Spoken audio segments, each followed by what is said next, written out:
Hi, and welcome to Creepy Crime Story, where the darkest truths aren't imagined, they're real. She wasn't in the wrong place at the wrong time. She wasn't living on the edge or taking risks for thrill. She was 32 years old, steady job, no criminal record. She drank socially, exercised regularly, and sent birthday cards on time. Her name was Kate D.e.a.d.l.y, and she did everything by the book. But on the night of May 30th, 2007, something broke the pattern. And by the next morning, everything went silent. No one knew that she was already gone. At first glance, this wasn't the kind of case that raises alarms. A professional woman misses a day at work. Maybe she overslept, maybe her phone died, maybe she took a personal day. But by 10:15 a.m. on May 31st, when Kate failed to answer calls from both her manager and her father, concern turned quickly to dread. Her father, George D.e.a.d.l.y, was the first to report her missing. He didn't wait the full 24 hours. He didn't need to. She wasn't the kind of person who disappeared. Officers from the Surrey Police Department opened a missing person file by midday. No forced entry at her home, no signs of struggle. Her flat in Walton-on-Thames was as she had left it the day before. Clean, quiet, lifeless. Her handbag was missing. Her phone was off. Her car, a silver Renault Megane, was gone. There was one detail that stood out. The last outgoing text message from her phone was time-stamped at 10:26 p.m. the night before. It read simply, "Just parked." That was the last digital trace of her. Police reviewed her recent communications. The most frequent number in her call history for the past week wasn't a coworker, family member, or close friend. It belonged to a man named Carl Taylor. He was 27, unemployed at the time and living in central London. He and Kate had met just days earlier at a nightclub in Piccadilly. According to text logs, they'd planned to meet for drinks at a pub on Richmond Hill. Police noted the rapid progression from nightclub introduction to one-on-one meeting. It raised a red flag, but in 2007, online dating was still becoming normalized, and Kate hadn't reported any fears. In fact, she'd told a friend earlier that day, "He seems nice." Surveillance cameras from the Roebuck, a pub overlooking the Thames, confirmed they met in person around 8:20 p.m. Footage showed them entering together. She was smiling. He held the door for her. No signs of tension, no signs of fear. But she was never seen leaving. The problem was, Carl Taylor's version of events didn't line up. When police tracked him down 2 days later, he claimed that Kate had dropped him off after their date, that she was alive and well, and probably just needed space. But that wasn't what the data said. By June 2nd, police had obtained a warrant to inspect his residence. Inside, they found her car keys, her mobile phone, a shopping voucher she'd picked up that evening, still folded in her coat pocket. But no Kate, and no explanation. From a forensic standpoint, this case didn't begin with a crime scene. It began with an absence. An absence is harder to process. It doesn't bleed, it doesn't scream, and it doesn't confess. But it does leave footprints, especially digital ones. The investigators worked backward. They triangulated Kate's last phone signal, pulled bank records, mapped her known routes. They compared timestamps from local traffic cameras. Her car wasn't seen exiting Richmond, nor was it parked at her home. Forensics couldn't build a scene yet, but they could build a timeline. And timelines, when they hold, lead to truth. Still, there was no body, no weapon, no declaration of guilt. And in the absence of physical violence, police couldn't detain Carl Taylor. Not yet. He wasn't panicking. He wasn't avoiding them. That was in many ways more chilling. He gave short, polite answers. He asked if they had found her yet. When they told him they had no leads, he nodded and said, "That's strange." But then he slipped. He told an officer in passing that Kate had let him borrow the car. But the car hadn't been found, and police hadn't mentioned it was missing. That changed everything. In small towns, people don't vanish. They get lost, they go quiet, but they don't vanish. Kate's case hit the local press within 72 hours. Her photo, a neat headshot from her office directory, appeared on posters in the Richmond and Walton area. The wording was cautious but firm. Missing woman, last seen May 30th. Any information, contact police. There was no reward yet. No vigil, just silence. Behind the scenes, detectives were pulling surveillance from all major exits out of town, canvassing Akshay Woods, checking toll booth footage, checking for gas station logs. What they needed now wasn't more footage, it was a reason, because every fact pointed toward the same person, but what he'd done and how far he'd go to cover it up was still out of reach. In every missing persons case, there's a baseline investigators try to establish. Who was this person before they disappeared? What did a normal day look like for them? What would have made them change routine and what absolutely wouldn't? In the case of Kate Beagley, the answers were unusually clear, because Kate was consistent. Consistent in her habits, in her responsibilities, in how she showed up for others, and for herself. That consistency became the first hard clue. Kate was 32 years old in May 2007. She worked as a compliance officer at Centrica, a major energy company in the UK. By every internal account, she was competent, detail-oriented, and precise in her work. She didn't miss meetings. She didn't leave emails unanswered. Her calendar was structured. She didn't make spontaneous changes without letting someone know. Her job required precision, and she carried that mindset into her personal life. She lived alone in Walton-on-Thames, Surrey, in a quiet residential area. No roommates, no ex-partners in the picture. Friends described her as reserved but not isolated. She wasn't impulsive. Her social life was carefully balanced. Drinks with coworkers, family dinners, and the occasional trip to London for live music or a night out. That last point would soon matter more than anyone realized. Kate had no known history of mental illness, no history of substance abuse, no disputes with neighbors, no financial trouble. There was no sign of instability. Her vehicle was paid off, her rent was current, her bank accounts showed routine transactions, grocery runs, gym membership, and a moderate use of credit. She was, by all forensic behavioral standards, a low-risk profile. Statistically, people in Kate's category don't disappear without an external force, and that narrowed the field. By June 1st, detectives pulled data from her mobile carrier. Her last call was made at 10:11 p.m. the night before she was reported missing. It pinged off a cell tower near Richmond Hill. That wasn't near her home, but it matched the location she had reportedly planned to meet a man for a date, someone she had met just days earlier. Detectives requested CCTV footage from local establishments near that area. The Roebuck, a well-known pub with views over the Thames, turned over footage showing Kate arriving at approximately 8:20 p.m. She wasn't alone. The man with her was later identified as Carl Taylor. The footage showed no indication of distress, no hesitation. She wasn't looking over her shoulder. She wasn't clutching her phone. The two were seated in an outdoor patio section for over an hour. There was no argument visible. No physical contact either, just drinks, quiet conversation. After 9:30 p.m., they disappeared from the camera angle, walking toward the lot where Kate had parked her silver Renault Megane. She never made it home. Forensic analysis of Kate's digital footprint was methodical. Investigators pulled metadata from her cell phone, texts, timestamps, deleted messages, all reviewed.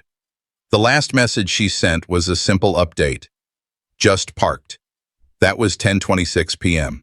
There was no evidence of struggle, no alert message, no attempt to call emergency services, no data showed any sudden acceleration or movement consistent with fleeing. From a digital standpoint, the night ended quietly. Too quietly. Her car hadn't been located. Her phone had gone dark, battery dead or powered off manually. Either way, there was no further activity. Not from her credit cards, not from her Oyster card, not from her gym pass. Nothing. In missing persons cases, silence speaks volumes, especially when it follows a pattern break. Kate was not someone who vanished off the grid. Her disappearance didn't align with stress, impulsiveness, or emotional withdrawal. It aligned with interference. Her family and friends provided statements to confirm her state of mind. She was not depressed. She had recently received good feedback at work. She had just booked time off for an upcoming family trip. There were no arguments, no breakups, no emergencies. In other words, she had no reason to disappear, and every reason to return. By day 3 of the investigation, the profile was clear. Kate Beagley was unlikely to have left by choice. She was last seen alive in the company of a man she barely knew, and that man was now in possession of her vehicle and phone, but offering no clear explanation. One of the lead detectives later noted, When someone goes missing, you look for the cracks. With Kate, there weren't any, so we had to assume someone broke in from the outside. This chapter in the investigation wasn't about confrontation. It was about context, understanding the victim, how she moved, how she thought, and how she planned, created a structure investigators would soon use to dismantle Carl Taylor's story. But they weren't there yet. First, they had to understand what she would never do, because when you know what someone would never do, you know when to stop looking for them alive. He wasn't a stranger, but he wasn't someone anyone could vouch for either. Carl Taylor was 27, no fixed career path. He had drifted between personal training jobs, short stints in retail, and some under-the-table work with event crews. No known violent record, no convictions. But when detectives dug deeper, they found what mattered most. There was no one who really knew him. Kate met Carl at the CC Club in London less than a week before she disappeared. The meeting had all the elements of a casual encounter: loud music, a few drinks, exchanged numbers, and a polite follow-up. From her texts, nothing indicated concern. Her tone was neutral. Her responses were brief but open. She didn't overshare. She didn't sound nervous. She agreed to meet him again 5 days later. That meeting, at the Roebuck Pub on Richmond Hill, would be their first and last. Detectives spoke to Carl for the first time on June 1st. He didn't seem alarmed. He said they'd had a nice time and that Kate had dropped him off around 11 p.m. He told officers she seemed fine and said she might have gone home or out with friends, but when asked what car she was driving, Carl gave a make and model that wasn't public. No broadcast had revealed what Kate drove. That was the first slip. Investigators flagged the inconsistency, but they held back on confronting him. Instead, they requested a voluntary search of his apartment. Carl declined. That forced their hand. The team submitted for a search warrant based on suspicion and Kate's last known contact.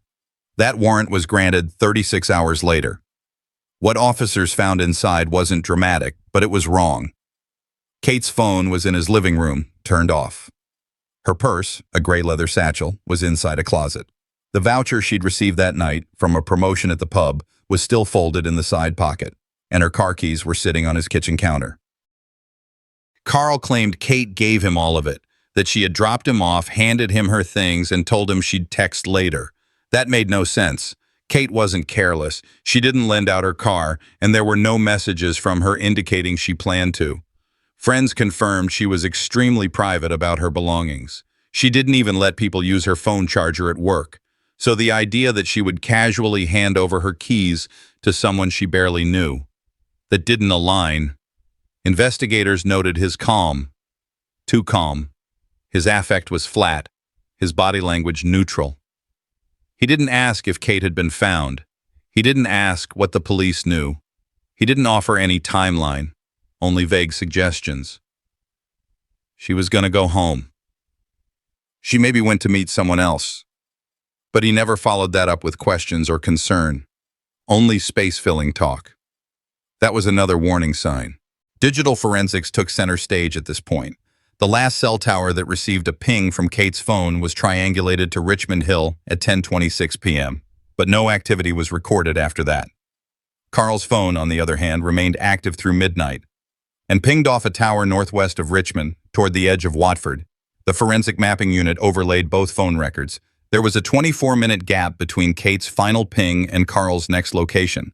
That time frame was crucial. Not enough time for a long conversation or argument, but enough time for a short drive, a sudden detour, or something more violent. His mobile data also showed activity in the Oxy Woods region around 12:20 a.m., a rural patch with limited foot traffic. That movement wasn't reported. He didn't mention it in his statement. When pressed about it during the second interview, Carl said he might have driven around to clear his head, but couldn't recall exactly where. No specific street. And no direction. Detectives recorded the contradiction. No emotion, no protest, just a man giving vague answers with specific objects in his apartment that didn't belong to him. The data aligned too cleanly, one investigator later remarked. Sometimes that was the problem. Real life has edges. This didn't. Surrey police were still treating the case as a high-risk missing person investigation. Legally, no charges could be filed, no body had been recovered, no crime scene had been located. But they were watching him now, every movement, every interaction. Detectives ordered forensic tests on the phone and car keys. Both carried Kate's fingerprints, expected. But the key fob also carried a faint secondary print. Partial, index finger. Not enough for a conclusive match, but enough to suggest a handoff, not an accident. They also checked local CCTV. Carl's image didn't appear on any city center footage after leaving Richmond. But at 12:07 a.m., a blurred frame from a petrol station camera in Ox Hay caught what appeared to be Kate's silver Renault. One officer ran a match based on the vehicle's shadow profile. The headlights were distinct, asymmetrical alignment consistent with the Renault Mégane's 2006-2007 model. The timestamp matched Carl's phone activity. Still, that wasn't enough to arrest him, but it was enough to make the next step, a full property search, inevitable. By the morning of June 3rd, investigators had moved past speculation. With conflicting statements from Carl Taylor, evidence of possession of Kate's belongings, and a mapped digital trail that placed him in a wooded area outside Watford in the early hours of May 31st, Surrey police secured a full search warrant. The warrant wasn't just for his flat. It included his vehicle, phone records, and, critically, the area surrounding Oxey Woods. The directive was straightforward: confirm or eliminate the presence of human remains or any indication of post-crime concealment. What they needed was something tangible, a trace, a body, anything. Oxey Woods wasn't remote by textbook definition, but for someone looking to hide something in a hurry, especially at night, it was isolated enough. The terrain was uneven, densely vegetated, and silent at dawn. Cadaver dogs were deployed alongside ground units trained in rural search tactics. They weren't looking for a person, not anymore. They were looking for a recovery. 3 hours into the grid search, just past a ridge lined with scrub and pine, one of the dogs changed behavior, tense posture, fixed paws, then the unmistakable whine. A shallow depression, partially obscured by brush, revealed disturbed soil. Not wide, not deep, but just enough. The odor confirmed what officers already feared. As the team excavated the area, they uncovered the remains of an adult female, partially wrapped in what appeared to be a jacket and discarded under a loosely packed layer of earth and leaves. There was no ID, no wallet, no purse, but there was enough for identification. A ring matched descriptions provided by Kate's father. So did the hair length and color, and her clothing was consistent with what she'd been wearing at the pub. From that moment forward, this was no longer a missing persons case, it was homicide. Crime scene technicians immediately preserved the perimeter. Photographs were taken in sequence before and during removal. Soil samples were collected. Every surrounding leaf, thread, or fiber was logged. The body was transported under chain of custody protocol for formal identification and post-mortem examination. Back at the department, the mood shifted. The discovery at Oxey transformed everything. What had been speculative now carried legal weight. A body, hidden, buried, stripped of personal identifiers, demolished the idea that Kate had simply walked away. Surveillance logs were cross-checked again. The timing of Carl Taylor's phone signal in the Watford region aligned within minutes of when the forensic team estimated time of death. The earlier discrepancy in his timeline, when he claimed to be home by midnight, was now in direct contradiction to the new forensic window. A search of Carl's flat under the warrant revealed more. In the kitchen sink, forensics recovered trace particles consistent with biological fluid, washed but not eliminated. A bleach bottle in the trash tested positive for hemoglobin traces. In the trunk of Kate's vehicle, found parked just a few blocks from Carl's residence, luminol revealed a circular stain pattern beneath the carpet lining. Subsequent testing confirmed it as human blood, later matched to Kate through mitochondrial DNA. In one of the laundry bags, officers found a men's sweatshirt. The cuffs and collar were damp with what appeared to be dried fluid, not visible to the naked eye, but under ALS, alternative light source, it fluoresced immediately. At this stage, detectives brought Carl Taylor in for formal questioning. Under UK law, he was now a suspect in a homicide investigation. During the interview, he was informed that Kate D.e.a.d.l.y had been found deceased, that forensic evidence had linked her body to a location he had traveled to, that her belongings had been recovered in his flat. He responded with silence. Not denial, not protest, just silence. When asked directly how her car keys and mobile phone ended up in his flat, he stated he couldn't recall. When asked if he had visited Oxy Woods on the night of May 30th, he said he might have driven through. No admission, no explanation, just void. Behind closed doors, prosecutors and senior detectives reviewed the threshold for charges. The elements of concealment, possession of victim property, presence at the location of body disposal, and forensic inconsistencies were collectively compelling. But they were still missing one crucial layer: cause of death. Until the autopsy confirmed it, the case had weight, but not structure. That confirmation came the next afternoon. The pathologist documented 31 stab wounds clustered around the neck, head, and facial region. Defensive injuries were limited, suggesting the attack was sudden, rapid, and unrelenting. Wounds were inflicted with a blade approximately 7 to 9 inches in length. Depth and angle were consistent with forceful, repeated thrusts from a dominant right-handed individual. There were no signs of sexual assault, but there was clear evidence of attempted cleansing. Traces of mineral water residue were found on the skin and hair, suggesting someone had poured bottled water over the body post-mortem. A detail not publicized. Only one person knew that. Within hours of the autopsy report being released to investigators, the CPS, Crown Prosecution Service, approved the charge. Carl Taylor was arrested for the murder of Kate D.e.a.d.l.y. Detectives didn't expect a confession. They didn't get one. But the case had transitioned. It was no longer a question of whether Kate had been harmed. It was about whether a jury would believe Carl had planned it or simply panicked in the moment.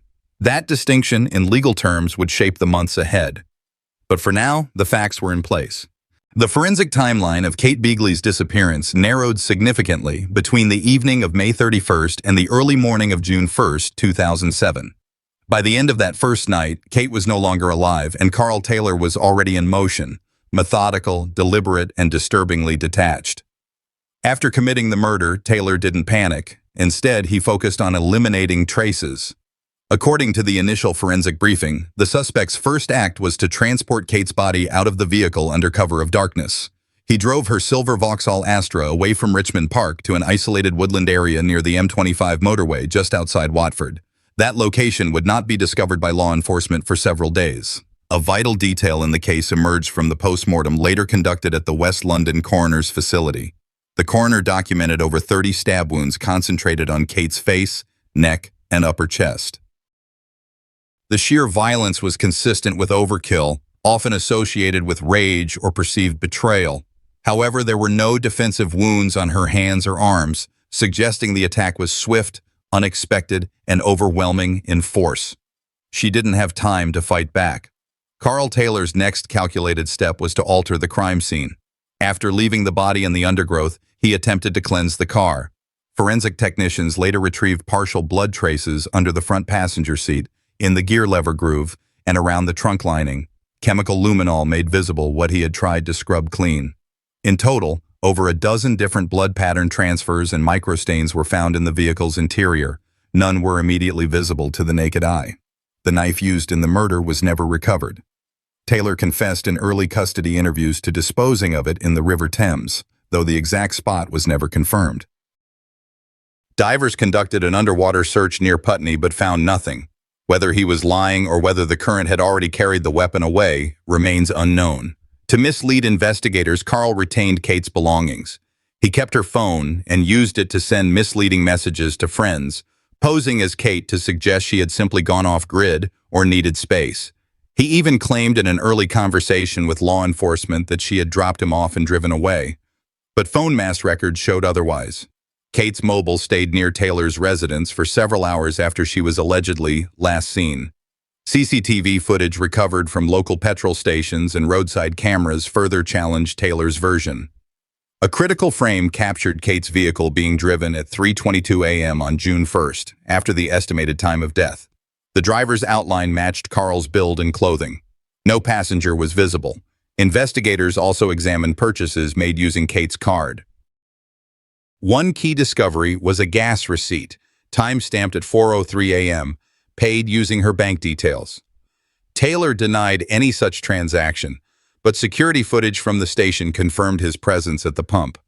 Meanwhile, his attempt to manipulate her social circle through text messages eventually unraveled. The tone of the messages differed from Kate's usual style, shorter, more abrupt, with phrases she didn't typically use. Friends raised concerns. Several reported receiving replies that didn't sound like Kate. When one friend texted a simple question, "What's your dog's name again?" the answer was wrong. That minor error helped shift suspicion from missing person to possible foul play. By June 3rd, a missing persons case had officially transitioned to a suspected homicide. But beyond the physical evidence and timeline, the underlying question remained. What drove Carl Taylor to such violence after a single date? He claimed it started as a disagreement. He wanted to borrow her car. She refused. According to his early statement, she mocked him. That alleged insult, he said, was the trigger. However, the level of force used contradicted the story of a spontaneous outburst. Over 30 wounds, no signs of restraint or hesitation. This wasn't a flash of temper. It was personal. Premeditated or not, the brutality suggested intent. Police found bleach containers in Taylor's apartment, along with gloves and stained clothing inside a black bin bag. His sneakers, though scrubbed, tested positive for Kate's blood under UV analysis. And still, he insisted she had driven away from him unharmed.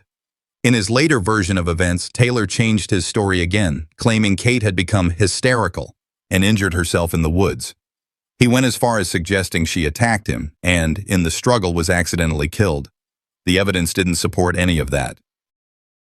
At this point, investigators were building their prosecution on a foundation that included autopsy report confirming fatal wounds inconsistent with self-harm, phone tower pings placing Taylor in control of Kate's phone after death, CCTV identifying him as the sole occupant of the vehicle post-disappearance, financial activity using the victim's account, forensic trace evidence linking blood, clothing, and cleaning agents, and critically, his own contradictory statements. One detective years later described the case as not about a plan gone wrong, but about a man who thought he could lie faster than we could prove. The evidence proved otherwise. As this chapter of the investigation closed, it left a broader social concern. How does one weigh trust in a world increasingly shaped by brief, surface-level connections? What red flags might be invisible until it's too late? It took less than 48 hours from the moment Kate D.e.a.d.l.y. was reported missing for the case to shift from a missing person inquiry to a suspected homicide. By the time forensics combed through the Vauxhall Astra, Carl Taylor had been driving. The signs were unambiguous. Blood staining in the trunk, smeared traces on the door sill, partial fingerprints too smeared to match conclusively, but present in all the wrong places. For a woman said to have driven him home, the evidence inside the vehicle suggested otherwise. The turning point came when investigators secured CCTV footage from the Boxmoor area. One frame captured Carl Taylor alone at a petrol station after midnight on May 31st, wearing gloves in midsummer and wiping down the car's interior with paper towels. He bought a 2-pack of bottled water and heavy-duty cleaning spray. There was no trace of Kate on camera.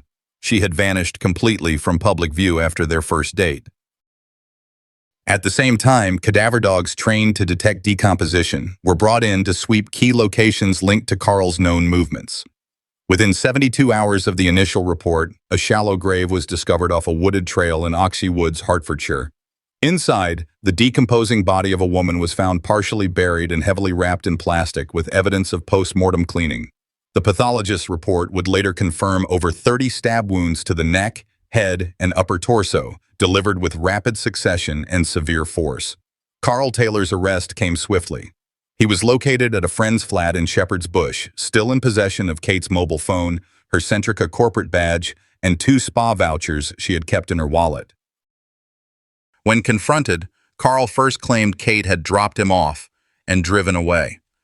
That narrative fell apart the moment officers presented him with traffic camera footage showing him alone at the wheel hours later, heading into Woodland at 1:03 a.m. In his first taped interview, Carl broke. The confession was erratic and disturbing. He said they had argued when he asked to borrow her car to visit his daughter. Kate had refused. According to him, she became agitated and he snapped. But no injuries consistent with self-defense were found on Carl. No signs of a struggle inside the car, only Kate's blood. No sign she ever consented to what followed. He said he didn't want to kill her, but couldn't stop once it started. It was an admission without remorse.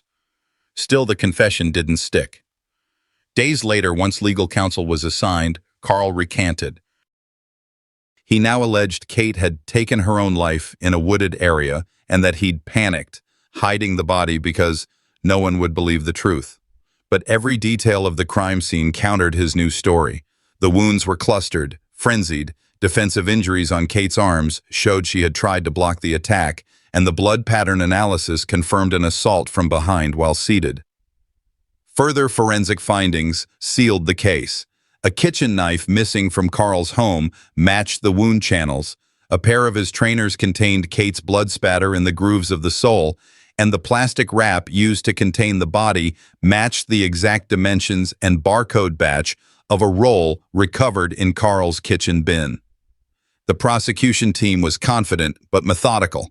They knew this was more than just a case of violence. It was the dismantling of a lie constructed to excuse cruelty. Carl's motive was as banal as it was brutal. Entitlement. When Kate refused to let him use her car, it bruised a fragile ego. He didn't plan a murder, but he executed one with chilling efficiency. By the afternoon of June 3, 2007, detectives had what they needed to formally charge Carl Taylor. But what they didn't yet have, what they still pursued methodically, was a full and verifiable reconstruction of Kate Beagley's final hours. Taylor had offered a vague confession during initial questioning, claiming an altercation and a misunderstanding. Yet forensic contradictions made it clear. What happened in that car was not an accident, and certainly not spontaneous. Taylor had been moved to a secure custody suite at Staines Police Station after his arrest in Chiswick. During his first two interviews, investigators noted that he alternated between indifference and performative shock. His story shifted with each retelling, first suggesting Kate was fine, then implying she ran off, and finally offering a fractured admission of violence. But he showed no emotion when detectives confronted him with the photograph of Kate's blood-stained jacket retrieved near Denham Woods. Not a flinch. In Chapter 6, we outlined the forensic trail, the muddy footprints leading into the woods near the reservoir, the shallow grave, and the presence of bleach on Taylor's clothes. Now, in the sterile confines of the interview room, detectives used that chain of evidence as pressure. D.S. Paul Chandler and D.I. McCaffrey led the interview strategy. Instead of pushing for confession, they framed inconsistencies and waited for Taylor to unravel his own account. They started with the recovered mobile phone. It had been wiped, mostly. But forensics had reconstructed several deleted texts, including a message from Kate to a friend around 8:50 p.m. on May 31st, reading, "He's not what I expected. Hope it's not awkward." It was her last known communication. Taylor was shown this on paper. He stared at it in silence. Then came the data from the TomTom navigation device recovered from Kate's car. It logged coordinates placing the vehicle in the Denham area between 10:24 and 11:01 p.m. Taylor had previously claimed they drove back to his place, and she dropped him off. That statement was now provably false. The officers allowed the silence to build. Carl Taylor finally said, "She panicked, I panicked, I just snapped." This would be the closest he would ever come to a clean admission. He refused to elaborate on what snapped meant, but a forensic pathologist later clarified what the knife wounds indicated. 31 stabs, most focused on the neck and face, with 2 deep thrusts severing the carotid artery. This was not an uncontrolled lash-out. It was targeted, intentional. Under UK law, a partial confession is not sufficient. Prosecutors needed to establish motive, opportunity, and intent. That meant diving into Taylor's background. What emerged was a pattern of impulsive aggression tied to rejection. In 2004, he had been arrested after allegedly punching a woman in a bar who declined to dance. No charges were filed. But that behavior, now viewed through the lens of this murder, was a red flag that had gone unheeded. Investigators requested psychological profiling. A criminal behavior specialist reviewed Taylor's previous police interactions, his social media posts, and jailhouse phone calls. The conclusion? A narcissistic personality prone to explosive violence when his ego was bruised. The idea that Kate refused to let him drive her car just hours after meeting was likely enough to trigger his lethal rage. This profile also made sense of the disturbing detail unearthed at the crime scene: the bleach. Taylor had attempted to clean Kate's body with household chemicals before burying it. It wasn't out of remorse. It was an attempt to erase control from the narrative, even in death. By the fifth recorded interview, Taylor had withdrawn completely. His legal counsel advised silence, and he followed it. Investigators anticipated this. The evidence spoke louder than any words. But one subtle moment stood out. When officers showed him a photo of Kate's memorial at Richmond Park, Taylor glanced at it, then looked away, not in sorrow, but in evident discomfort. That fleeting reaction, noted by D.S. Chandler, would later be highlighted in the prosecution's opening statement. From a procedural standpoint, the case had entered its prosecutorial phase. Forensics had locked the timeline. Witnesses had verified Kate's last sightings. Taylor's shifting statements had self-incriminated. The knife was never found, but blood pattern analysis on the passenger seat and the spatter on Taylor's jeans made the weapon's absence irrelevant. In UK law, circumstantial evidence, when stacked precisely, is as powerful as direct admission. Still, there was one unanswered question. Did Taylor intend to kill Kate before she even picked him up? The prosecution would argue yes. A CCTV timestamp from earlier that afternoon placed him purchasing a pack of 3 kitchen knives from a discount shop near Ealing Broadway. He paid in cash. That evidence was quietly loaded into the case file. Taylor never mentioned it in any of his statements. For the D.e.d.l.y. family, updates were given in controlled stages. They were informed of the arrest, then the confession, then the recovery of Kate's body. But they were not told, at least not immediately, that the suspect now claimed she had stabbed herself in a panic, and he buried her out of fear. That statement would come later, during trial, and would open the next painful chapter. The trial of Carl Taylor opened at the Old Bailey in late 2008, just over a year after the brutal death of Kate D.e.a.d.l.y. The courtroom was crowded. Press, legal teams, and the D.e.d.l.y. family sat in silence as the prosecution laid out the forensic timeline. What had started as a first date ended in the calculated murder of a 32-year-old woman who had simply shown up expecting a normal evening. Carl Taylor arrived in court no longer cooperative. Despite his earlier taped confession, he reversed his plea. His defense now hinged on an implausible claim that Kate had taken her own life in the woods and that he had panicked. No one in the room moved. The story contradicted every physical trace collected. Blood spatter analysis, the location of wounds, the drag marks, the absence of any defensive injuries on Taylor, and most importantly, the sheer number and nature of stab wounds, more than 30, clustered on the neck, head, and face. These were not self-inflicted. They were targeted, violent, and fatal. Crime scene experts testified that Kate's body had been washed with bottled water, likely an attempt to eliminate trace evidence. But forensic investigators had recovered partial bloody fingerprints on a tree branch nearby. The pattern matched Carl's right thumb. Soil found on his clothing matched the exact area where Kate's remains were recovered in Harwoods Road Wood, Watford. The knife, although never fully recovered, had left imprints in her cervical vertebrae consistent with a medium-length serrated blade, likely discarded or destroyed afterward. Digital forensics presented damning timestamps. Carl's phone had pinged multiple cell towers near the woodland at 1:22 a.m., well after he claimed Kate dropped him off. Her phone had gone offline minutes later. CCTV from a nearby gas station placed Carl alone at the wheel of her car shortly after, calm and composed. The jury watched his taped confession again, a monotone description of the events, his admission that she refused to lend her car, and the moment he snapped. A confession, later withdrawn, but consistent with every fact the police had corroborated independently. His sudden reversal at trial, experts testified, was a known defensive tactic. But the evidence was already built, layered, and airtight. In court, Kate's father spoke. His voice was steady. He described Kate not in abstraction, but as a daughter who volunteered on weekends, who lived modestly despite her success, who took care of friends and never sought attention. She trusted, he said. That's what cost her. On the 8th day of trial, the jury returned. Carl Taylor was found guilty of the murder of Kate D.e.a.d.l.y. The sentence, life imprisonment with a minimum term of 30 years. No eligibility for parole before 2038. There was no outburst, no apology, no visible emotion from Carl. The courtroom remained quiet.